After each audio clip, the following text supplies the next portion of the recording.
안녕하세요, 소피입니다. 오늘은 문장 구성에서 가장 중요한 동사에 대해서 완벽히 이해하는 시간을 가져볼 겁니다. 영문법의 90%가 사실 동사에 관련한 법칙이라고 하니까 동사를 제대로 이해하는 게 얼마나 중요한지 아실 거예요. 그럼 대체 동사는 뭘까요?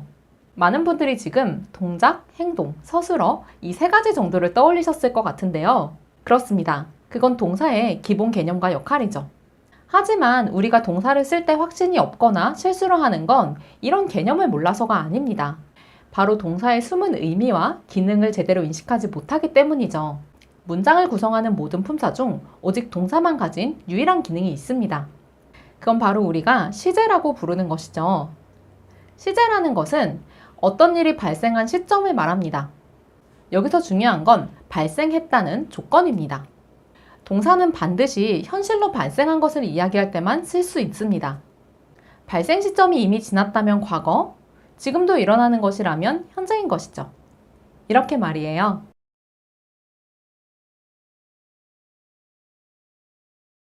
기본형 동사는 이렇게 간단히 설명이 가능할 만큼 명확합니다. 결국 영문법의 90%를 차지하는 그런 내용은 실제 발생한 일인 동사가 아니라 말이 그렇다는 것을 표현하는 다양한 방식이죠. 오늘 여러분께 알려드릴 내용은 당연히 후자입니다. 그런데 뭔가 하나 빠졌죠? 맞습니다. 미래 시제예요. 사실 미래는 과거나 현재와 동등한 개념의 시제가 아닙니다. 왜냐하면 미래는 발생 시제가 아니라 생각 시제이기 때문입니다. 실제로 발생한 일이 아니라 가능성을 머릿속에서 시뮬레이션해서 생각하는 것 뿐이죠. 즉 시점과 상관없이 그러할 가능성이 있는 일을 설명할 때 우리는 생각 시제로 표현합니다. 바로 조동사를 이용해서 말이죠. I had seen him walking his dog in the park. 이 문장에서 나는 그를 볼 거라는 걸까요? 봤을 거라는 걸까요? 정답은 모른다입니다. 이 문장만 가지고 알 수 있는 건 그를 봤거나 볼 것이라고 생각한다입니다. 그럼 지금부터 실제 영어 회화에서 왜 조동사를 정확하게 이해하고 활용해야 하는지 그 이유와 각 조동사의 활용을 알려드릴게요. 여러분은 평소 얼마나 자주 사실을 있는 그대로 말하나요? 거짓말을 한다는 게 아니라 사실 우리가 떠올리고 말하는 많은 것은 실제로 그런 게 아니라 그럴 수도 있는 것들이 많습니다. 심지어 맞는다고 확신하는 것도 1%의 틀릴 가능성을 고려해서 생각으로 말할 때가 많죠. 9시가 좋을 것 같습니다.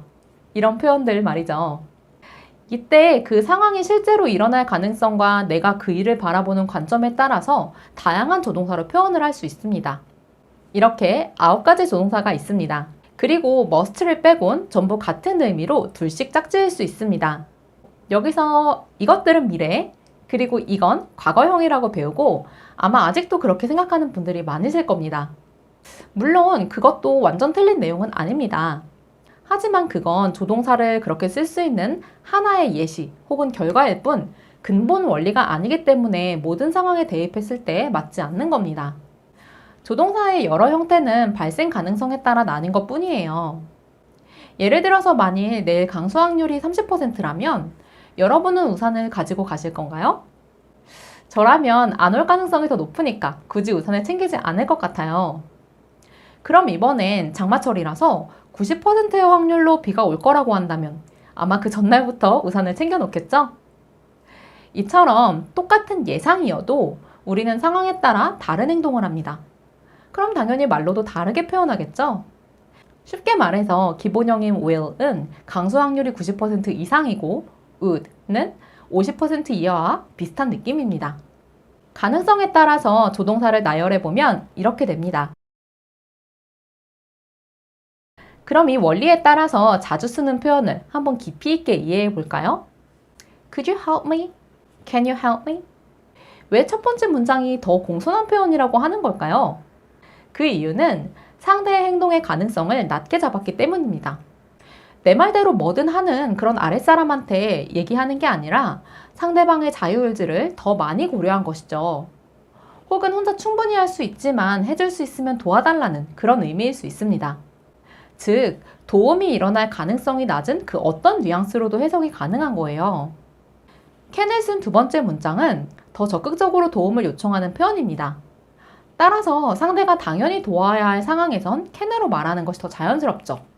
예를 들어 Can you call 911? 이렇게 재고 따지고 할 수 없는 그런 응급 상황에서 말이에요. 그런데 왜 could는 과거의 가능성을 표현한다는 걸까요? 이미 벌어진 일이라면 가능성이 더 높은 건데 말이죠. I could go there. I can go there. 첫 번째 문장은 갈 수도 있다 또는 갈 수도 있었다. 즉, 가능성이 낮은 미래와 과거의 가능성 두 가지 의미 모두가 될 수 있습니다. 하지만 두 번째는 오로지 갈 수 있다. 미래의 의미만 있죠. 그 이유는 같은 생각이어도 과거의 가능성은 발생 확률이 더 낮기 때문입니다. 조금 철학적인 이야기가 될 수도 있을 것 같은데요. 과거라는 건 100% 일어난 사실이기도 하지만 우리의 기억 또는 추측입니다. 우리의 기억은 어떻죠? 맞아요. 생각보다 불확실하고 심지어 일어나지 않은 일을 사실이라고 믿는 경우도 많습니다. 하지만 그렇다 해도 만들어낸 기억이나 추측에는 한계가 있습니다. 예를 들어 한 번도 해외여행을 가보지 못한 사람이 5년 전에 파리에 갈 수 있었다고 말할 수는 없습니다. 하지만 5년 전에 유럽 여행을 했던 사람이 파리에 들렀는지 아닌지 확실히 기억하지 못할 땐 I could go to Paris 라고 할 수 있는 것이죠.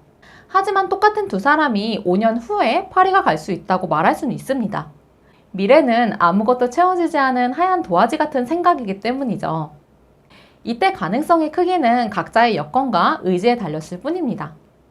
다시 숫자로 조동사의 확률을 표현해보면 기본형 조동사는 이미 50%의 마지노선을 넘은 가능성입니다. 따라서 과거의 가능성에 대해선 기본형을 쓸 수 없지만 아직 발생하지 않은 일엔 어떤 조동사도 가능한 것이죠. I would see him walking his dog in the park. 이 문장을 다시 보면 기억이 조금 희미해진 과거에 그가 강아지를 산책시키는 것을 보곤 했다 라는 뜻도 되고 매일은 아니고 공원에서 가끔 마주치는 그가 강아지를 산책시키는 것을 볼 것이다 라고 예측하는 의미도 되는 거예요. 그렇다면 I'll see him walking his dog in the park 라고 하면 단순히 볼 확률이 높은 표현일까요? 똑같은 상황에서 가능성을 높이는 방법이 있습니다. 바로 우리의 의지입니다. 우리는 어떤 일이 일어나길 그냥 가만히 앉아서 기다리지 않습니다. 그 일이 일어나도록 의식 중이든 무의식 중이든 최선을 다하죠. 인간의 의지와 상관없는 자연현상까지 바뀌길 바라면서 기우제도 지내잖아요. 즉 기본형 조동사 5개는 화자의 의지와 소망을 담고 있습니다. 지금까지 미래 시제의 정석으로 배웠던 두 표현을 한번 비교해 볼게요. I'm going to see you. I'll see you. 결론적인 의미는 같지만 사실 이 두 표현은 상황을 보는 관점이 완전히 다릅니다. 첫 번째 문장은 현재 동사 am을 썼습니다. 즉 현재 100% 사실인 상황을 말하고 있는 거예요. 비록 see는 아직 일어나지 않은 일이지만 그 전 상황인 뭔가가 벌어지고 있는 거죠. 예를 들어서 일정을 잡았다든지 나갈 준비를 하고 있는 중이라든지 혹은 생각만 할지라도 거의 확실한 일로 여기는 거죠. 반면 두 번째 문장은 확률이 높은 생각입니다. 실제로 만나는 상황일 수도 있고 전혀 만날 준비가 되지 않았더라도 내 소망과 의지가 높다는 뜻이 될 수 있죠. 우리가 흔히 빈말로 하는 언제 밥 한번 먹자가 진짜 약속을 하는 것이 아니듯 영어로도 헤어질 때 만날 약속을 하지 않으면 I'll see you later 이라고 하지 I'm going to see you later 이라고 하지 않습니다. 다음으로 조동사별 특징을 한번 짚어볼게요. will과 would는 다른 여건을 고려하지 않고 바로 머릿속에 떠오르는 생각입니다. 즉, 이것저것 따지지 않고 그냥 하고 싶거나 당연히 그럴 거니까 높은 가능성으로 생각하는 거죠. can과 could는 능력과 상황적인 가능성을 고려한 표현이에요. 순수한 의지라기보단 여건을 생각한 현실적인 생각에 가깝습니다. may와 might는 전적으로 상황과 능력에 의존한 생각입니다. 사실 할 마음이 별로 없거나 아주 낮은 가능성을 표현하는 거예요. 이때 may는 형식적인 허락을 구하는 의미로도 쓰입니다. 당연히 해도 될 일인데 가능 여부를 물음으로써 정중한 표현으로 쓰이기도 하죠. 또 might는 가능성이 너무 낮아서 질문으로 쓰이는 경우는 별로 없습니다. shall과 should는 상황의 중요성을 알리는 표현입니다.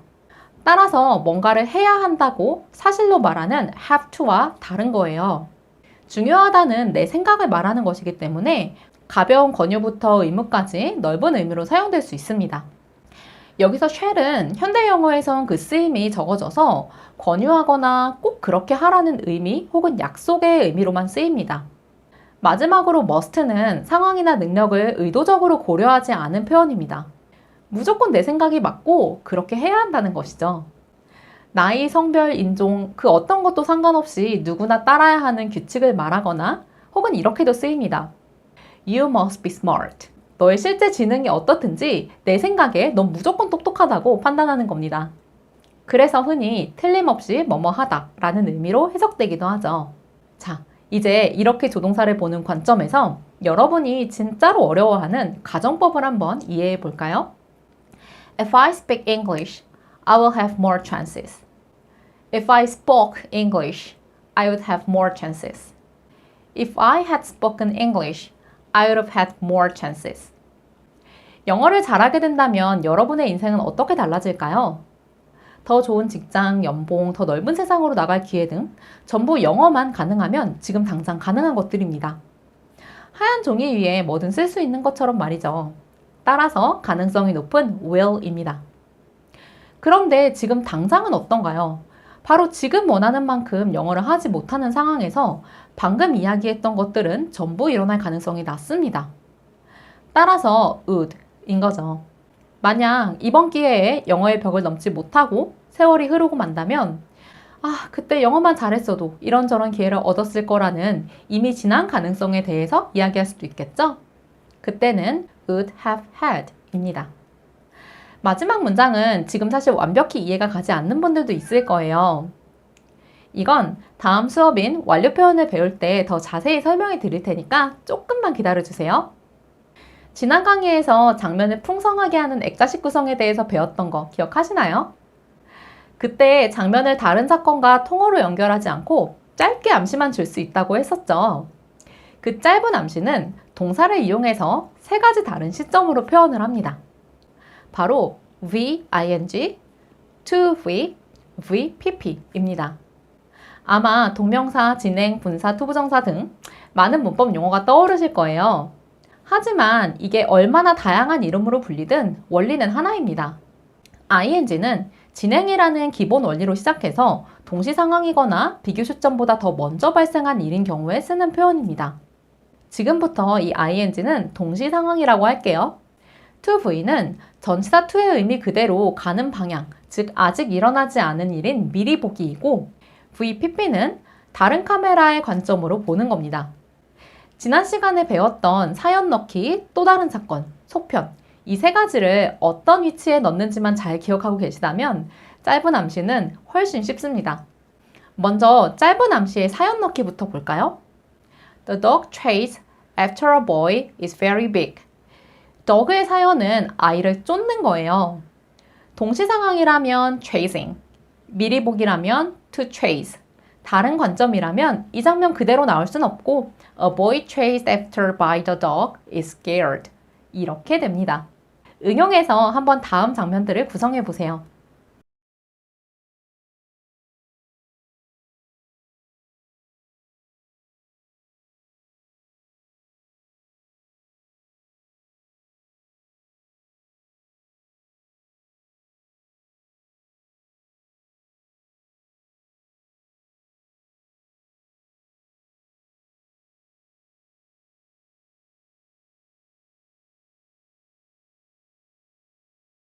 다음으로 또 다른 사건 문장을 볼게요. Chase after girls is not fun. 전체를 관통하는 사건은 chase after girls 이죠. 동시 상황이라면 chasing after girls is not fun.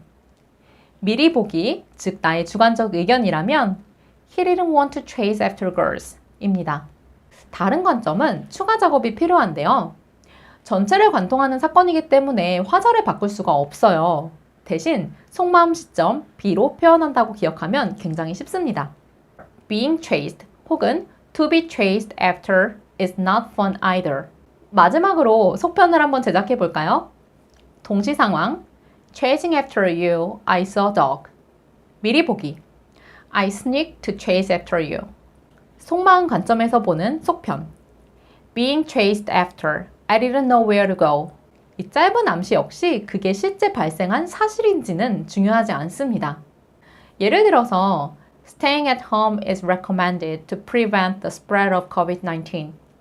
이 말과 실제로 내가 집 밖을 안 나가는지, 정말 병의 확산을 예방하는지 아무 상관이 없는 거예요.